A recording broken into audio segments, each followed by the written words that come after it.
যখনই আমাদের জীবনে আমাদের সম্পর্কে কোনো সমস্যা কোনো বিপদ আসে তখন বেশিরভাগ মানুষ সেই বিষয় নিয়ে দুঃখী হয়ে পড়েন। আর কিছু মানুষ এমনও থাকেন যারা শেষ পর্যন্ত তার সমাধান করেন, বিপদকে পরাজিত করেন, সম্পর্কগুলিকে আবার জুড়ে দেন। যদি আপনি সুখের খোঁজ করেন তাহলে আপনি সুখ অবশ্যই পাবেন, প্রসন্নতা অবশ্যই পাবেন।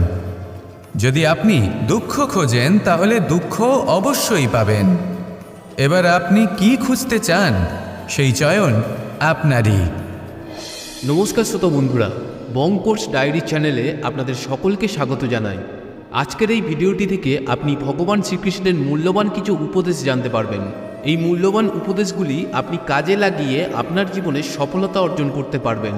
তাই আজকের এই ভিডিওটি অবশ্যই মনোযোগ সহকারে শেষ পর্যন্ত দেখবেন। আর এই ভিডিওটি দ্বারা আপনি যদি উপকৃত হন তাহলে অবশ্যই একটি লাইক করবেন এবং প্রিয়জনদের সাথে শেয়ার করবেন যাতে তারাও ভিডিওটি দেখে উপকৃত হয়। এবং আপনারা যারা এই চ্যানেলে নতুন তারা অবশ্যই চ্যানেলটি সাবস্ক্রাইব করবেন এবং বেল বাটনে প্রেস করবেন এরকম আরও অনেক ভিডিওর নোটিফিকেশান পেতে। আর কমেন্টে লিখতে ভুলবেন না জয় শ্রীকৃষ্ণ। এবার আসুন ভিডিওটি শুরু করা যাক। জীবনে ক্ষমা চাওয়া তাও কিছুটা সহজ, ক্ষমা করতে পারা অত্যন্ত কঠিন। ক্ষমা দুই অক্ষরের এই শব্দ হতে পারে, কিন্তু অত্যন্ত বড় এই শব্দ, অত্যন্ত গুরুত্বপূর্ণ এই শব্দ। কখনো কখনো অন্য কাউকে ক্ষমা করে দেওয়া তাও কিছুটা সহজ কাজ, কিন্তু নিজেকে ক্ষমা করতে পারা অত্যন্ত কঠিন হয়ে দাঁড়ায়। অতীতে যদি আমাদের এমন কোনো ভুল হয় যে কারণে আমরা নিজেকে ক্ষমা করতে পারি না, অনেক সময় এমন কিছু ভুল করে বসি যে বিষয় শুধু আমরাই জানি, কিন্তু আমরা নিজেকে ক্ষমাই করতে পারি না। আর আমাদের বিকাশ সেখানে স্তব্ধ হয়ে যায়। কারণ যদি আপনি ক্ষমা করতে না শেখেন, নিজেকে ক্ষমা যদি না করতে পারেন, তাহলে তা আপনার জীবনের সবথেকে বড় বাধা হয়ে দাঁড়াবে। সেই জন্য জীবনে অবশ্যই শিখুন যে কিভাবে নিজেকে ক্ষমা করতে হয়, আর শিখুন যে আগের করা ভুল আবার কি করে না করা যেতে পারে। এই মন হালকা হবে আর প্রসন্ন হয়ে বলবে, রাধা রাধা। আজ আমি আপনাকে একটা ছোট্ট কাহিনী শোনাব। একবার আমি, রাধা আর দাদা আমরা তিনজনে মিলে লুকিয়ে একটা উপবনে গেলাম আম পেড়ে খেতে। অনেক পরিশ্রম করে আমরা ওখানে পৌঁছলাম আর আমরা আশ্চর্যচকিত হয়ে গেলাম এটা দেখে যে এবার তো আম পাকেইনি। এবার দাদা কি করলেন, একটা আম পাড়লেন আর সেটা চাখলেন, আর উনি নিরাশ হয়ে পড়লেন। উনি বললেন যে এটা তো খুবই টক। তারপর রাধা একটা আম পাড়ল আর সেটা চেখে দেখল, আর রাধা উৎসাহিত হয়ে পড়ল। আমি রাধাকে জিজ্ঞেস করলাম, কি হয়েছে, তুমি এত উৎসাহিত কেন? তখন রাধা বলল যে এবার এত বেশি টক আম হয়েছে যে এগুলো দিয়ে আমরা আচার বানাবো। তাহলে দাদা ওখান থেকে বেরিয়ে গেলেন নিরাশ হয়ে এবং খালি হাতে। রাধাও ওখান থেকে বেরিয়ে গেল কিন্তু উৎসাহিত হয়ে, আর অনেকগুলো কাঁচা আম সাথে নিয়ে। এর থেকে আমরা কি শিক্ষা পেতে পারি? যে প্রত্যেকটা স্থানে এমন কিছু রয়েছে যেখান থেকে আমরা কিছু একটা শিক্ষা লাভ করতে পারি, যা আমাদেরকে বিকাশের পথে নিয়ে যেতে পারে। এই শিক্ষা প্রত্যেক স্থানে আছে। সব কিছু আমাদের দৃষ্টিভঙ্গির উপর নির্ভর করছে। যখনই আমাদের জীবনে আমাদের সম্পর্কে কোনো সমস্যা কোনো বিপদ আসে তখন বেশিরভাগ মানুষ সেই বিষয় নিয়ে দুঃখী হয়ে পড়েন। আর কিছু মানুষ এমনও থাকেন যারা শেষ পর্যন্ত তার সমাধান করেন, বিপদকে পরাজিত করেন, সম্পর্কগুলিকে আবার জুড়ে দেন। যদি আপনি সুখের খোঁজ করেন তাহলে আপনি সুখ অবশ্যই পাবেন, প্রসন্নতা অবশ্যই পাবেন। যদি আপনি দুঃখ খোঁজেন তাহলে দুঃখ অবশ্যই পাবেন। এবার আপনি কি খুঁজতে চান সেই চয়ন আপনারই। আসুন আর আমার সাথে ভালোবেসে বলুন, রাধা রাধা। মুঠো হাতের শক্তি বেশি, মুঠো খুললেই তা দুর্বল। তা এমন কি থাকা উচিত এই বন্ধ মুঠোয় যা লাখের সমান?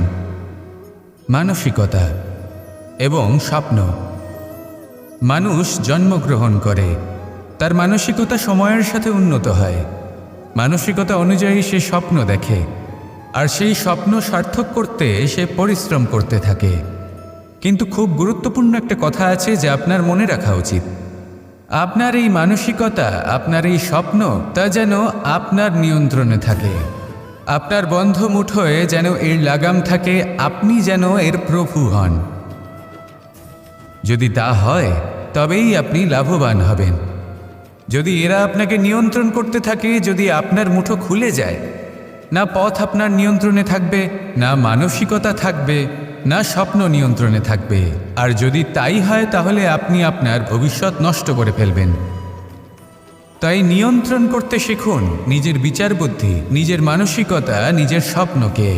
নিজের এই স্বপ্ন পূরণ করুন আর আমার সাথে ভালোবেসে বলুন, রাধা রাধা। যত শক্তিশালী এই মন, তত শক্তিশালী এই শরীরও। এই যে আমাদের শরীর, এটা আসলে কি? এ হলো একটা রথের মতো। আর একটা রথ ততক্ষণ চলতে পারবে না যতক্ষণ না তাকে কোনো সারথি চালাবে। এই মন হলো শরীরের সারথি। এবার ভাবুন, যদি এই সারথি শক্তিহীন হয়, দুর্বল হয়, তাহলে এই রথের কি হবে? এটা উচিত পথে চলতে পারবে না, উচিত গতিতে চলতে পারবে না, মন মতো স্থানে এটা পৌঁছতেও পারবে না। সেই জন্য মনের শক্তি অত্যন্ত প্রয়োজনীয়। এবার মনের শক্তি আমরা কোথা থেকে লাভ করি? দৃঢ়তার শক্তি থেকে। এবার এই শক্তি আমরা কিভাবে বাড়াতে পারি? আমরা প্রতিদিন কিছু নতুন স্থির করি, কিছু ছোট, কিছু বড়। আর যেই আমরা নতুন কিছু পূর্ণ করি, আমাদের মনের শক্তি বেড়ে যায়। আর যদি পূর্ণ না করতে পারি, মনের শক্তি কমে যায়। একটা দেওয়ালের মতো ছোট ছোট ছোট ছোট শিলা আমরা একটার পর একটা স্থাপন করে একটা দেওয়াল তৈরি করি। এতগুলো পাথর যখন একত্রিত হয়ে যায়, তখন এমন এক দেওয়াল তৈরি হয় যাকে ভাঙা প্রায় অসম্ভব হয়ে দাঁড়ায়। সেরকমই হয় মন এবং দৃঢ়তা। ছোট ছোট কাজ করে নিজের লক্ষ্য পূর্ণ করুন। এই লক্ষ্য যদি পূর্ণ হয়, তবে মনের শক্তি বাড়বে। কিছুটা এইভাবে যে যত বড়ই বিপদ আসুক না কেন, সেই বিপদ নিজে হার মেনে নেবে, কিন্তু আপনার মন ততটাই শক্তিশালী থাকবে। তাই মনের শক্তি বাড়াতে থাকুন, যাতে আপনি উচিত পথে চলতে পারেন, উচিত গতিতে চলেন আর মনোবাঞ্ছিত স্থানে পৌঁছতে পারেন। তবেই এই মন প্রসন্ন হয়ে বলবে, রাধা রাধা। মানুষ সবসময় চায় যে তার জীবনে যেন কখনো কোনো সমস্যাই না আসে। সে চায় তার জীবন যেন শুধুমাত্র শান্তি এবং সুখের দ্বারা পূর্ণ থাকে। কিন্তু এই চাহিদা অনুচিত কিছু নয়।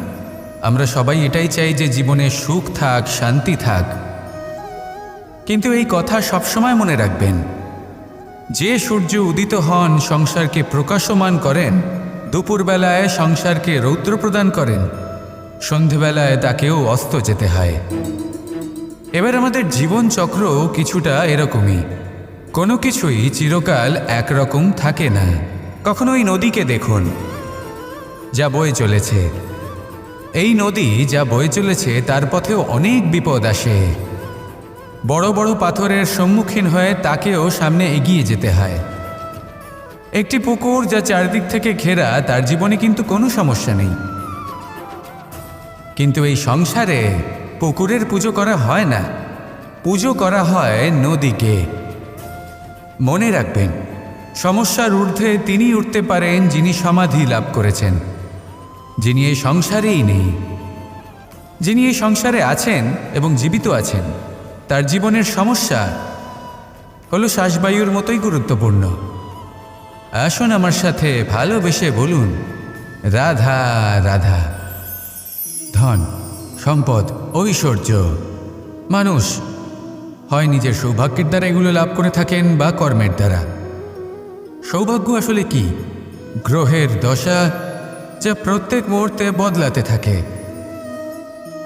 কর্মের মাধ্যমে যখন আপনি ধন অর্জন করেন, তখন সেই ধন আপনার আগামী প্রজন্ম লাভ করে। সেটা হয় সে ভোগ করে বা তার জন্য তার ভোগান্তি হয়। আর এটা নির্ভর করছে আপনার কর্মের ওপরে। কী কর্ম করেছেন আপনি সেই ধনকে লাভ করার জন্য। যদি আপনি সৎপথে চলেন, নিষ্ঠা ভরে আপনি কর্ম করে থাকেন এবং তার ফলে আপনি ধন অর্জন করে থাকেন, তাহলে আপনার আগামী প্রজন্ম সেটা ভোগ করবে সেটা প্রয়োগ করবে নিজের বিকাশের জন্য। কিন্তু যদি আপনি কুকর্ম করে থাকেন, কোনো রকম ছলনা করে থাকেন এই ধন লাভ করার জন্য, তাহলে 100% আপনার আগামী প্রজন্মকে এর জন্য ভুগতেই হবে। তাহলে আপনি কি চাইবেন, যে আপনার আগামী প্রজন্ম সুখ ভোগ করবে, নাকি আপনার কুকর্মের পরিণাম ভোগ করবে? নির্বাচন আপনারই। আসুন আমার সাথে ভালোবেসে বলুন, রাধা রাধা। এই সংসারে যখনই কোনো সমস্যা আসে, তখন আমরা আমাদের সবথেকে বড় সম্বলের কাছে আশ্রয় খুঁজি, তা হলো আমাদের বিশ্বাস। এবার প্রশ্ন হলো এটাই যে এই বিশ্বাস কার ওপর করা যেতে পারে? পরিবারের ওপর, বন্ধুর ওপর, নাকি তাদের ওপর বিশ্বাস করা উচিত যাদেরকে আমরা কখনো সঙ্গ দিয়েছি? দেখুন, এই সংসারে বিপদের সম্মুখীন হলে কে আপনাকে সাহায্য করবে সেটা নির্বাচন করা আপনার হাতে নেই। সেটা সেই সকল ব্যক্তির উপর নির্ভরশীল যে তারা আপনাকে সাহায্য করবে নাকি করবে না। অর্থাৎ যখনই কোনো বিপদ আসে, সর্বপ্রথম তার সম্মুখীন আমাদের নিজেকেই হতে হয়, আর তার জন্য প্রস্তুত থাকা প্রয়োজনীয়। সেই শক্তি, সেই সাহস অর্জন করা প্রয়োজনীয়। দেখুন, যখনই অন্ধকার আসে তখন সবার আগে কে আপনাকে ত্যাগ করে চলে যায়? আপনার নিজেরই ছায়া। এই অন্ধকারের সম্মুখীন হতে হয় অন্তরের প্রদীপের দ্বারা, অন্তরের আত্মা দ্বারা। তবেই আপনি অন্ধকারের ওপর জয়লাভ করতে পারবেন। সেই জন্য যে বিপদই আসুক না কেন, নিজেকে তার জন্য প্রস্তুত রাখা উচিত। সেই সাহস নিয়ে আসুন। এমন কোনো বিপদ নেই যা আপনাকে ভেঙে দিতে পারে। আসুন আমার সাথে ভালোবেসে বলুন, রাধা রাধা। লোভ আপনার অন্তরের আরও একটা শত্রু। দেখতে গেলে এটা একটা শব্দ, একটা সংস্কৃত শব্দ। লব ধাতু থেকে উৎপন্ন হয়েছে। এর অর্থ কিছু লাভ করা। কিছু লাভ করা অনুচিত নয়, আরও কিছু লাভ করাও অনুচিত নয়, কিন্তু সব থেকে বেশি আমিই লাভ করব, আমি আরও চাই, আরও বেশি চাই, আরও বেশি পেতে চাই, এটাই হলো লোভ। আর এই লোভ যখন গ্রাস করে তখন আপনি যা পেতে চান, সে ধনই হোক বা মানই হোক, তা অর্জন করার জন্য মানুষ যে কোনো স্তরে পৌঁছে যেতে পারে। যদি মানুষ ধন অর্জন করতে চান তাহলে তার জন্য তারা অধর্মের পথেও চলতে পারেন। যদি সম্মান অর্জন করতে চান তাহলে অন্য মানুষকে ছোটও করতে পারেন। শেষ পর্যন্ত আপনার এটা মনে হতে পারে যে যদি একটু অল্পই প্রাপ্ত করতাম, কিন্তু ভালোবেসে প্রাপ্ত করতাম, এই জীবন আরও অনেক বেশি সুখী হতো। লোভ আপনার জীবনে, আপনার মনে কখন যে প্রবেশ করবে সেটা আপনি জানতেও পারবেন না। তাই এটা চিনতে শিখুন আর তৎক্ষণাৎ জীবন থেকে বাইরে ফেলে দিন। যা কিছু লাভ করতে চান তা ভালোবেসে লাভ করুন, আর সেই ভালোবাসার সাথেই বলুন, রাধা রাধা রাধা রাধা। আপনারা হয়তো ভাবছেন কি আশ্চর্য ব্যাপার, প্রত্যেকবার আমি কথা শেষ হওয়ার পরে রাধা রাধা বলি। এইবার আমি আগেই বলে দিলাম। কারণটা কি? কারণ হলো অত্যন্ত বিশেষ। প্রত্যেকবার কথা সমাপ্ত হবার পরে আপনাদের সবার মধ্যে ভালোবাসা বিতরণ করতে চাই, তাই রাধা রাধা বলি। কিন্তু এইবার এই নতুন এবং বিশেষ সূত্রপাতে প্রথমে প্রেম বিতরণ করা অত্যন্ত আবশ্যক। এবার একটা বিষয় আছে যা জানেন হয়তো সকলেই, কিন্তু বুঝতে খুব কম জন পারে। এই প্রেম, এই আনন্দ, এই সকল কিছুর সূত্রপাত হয় নিঃস্বার্থ আবেগের দ্বারা। ঠিক যেমন একজন মাতাকেই দেখে নিন। যখনই একজন মাতা সন্তানকে জন্ম দেন তখন এই সংসার ভুলে যায় যে তার জন্য এটা একটা নতুন জন্ম। কারণ একজন নারী তখন একজন মাতৃরূপে নতুনভাবে জন্ম নেন। একজন নারী স্ত্রী ও গৃহবধূ রূপে কিছু অধিকার লাভ করে থাকেন, কিন্তু তিনি যখন মা হয়ে যান তখন তিনি শুধুই দান করতে শেখেন। নিজের সন্তানের জন্য কত কিছুই না করে, তাকে বাৎসল্যের সাগরে ভাসিয়ে নিয়ে যায়। এই সংসারে রাজকুমার জন্ম নিতেই পারেন, তাকে রাম এবং লক্ষ্মণ কিন্তু মায়েরাই বানিয়ে তোলেন। একজন গোয়ালা জন্ম নেয়, তাকে দ্বারকাধীশ একজন মাই বানিয়ে তোলেন। পিতা হলেন সেই পর্বত যার একটা অংশ হলো তার সন্তান, কিন্তু মা হলেন সেই শিল্পী যিনি একটা পাথরকে খোদাই করে এমন এক মূর্তি গড়ে তোলেন যাকে সকলে পূজনীয় মনে করেন। তাহলে স্মরণ করুন সেই সকল মুহূর্ত যেগুলি আপনি নিজের মাতার সাথে অতিবাহিত করেছেন। অনুভব করতে পারবেন যে কিভাবে এক মুহূর্তেই এই মন প্রফুল্ল হয়ে ওঠে। এবারের কারণ কি? এর কারণ হলো এই জীবনের আসল দ্বারই হলো মমতা।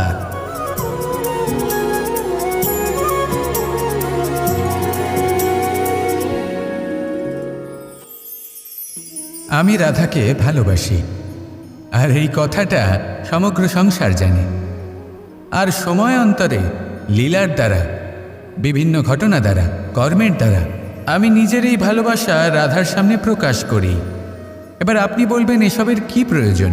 রাধা কি এই কথা জানে না যে কৃষ্ণ তাকে কতটা ভালোবাসে?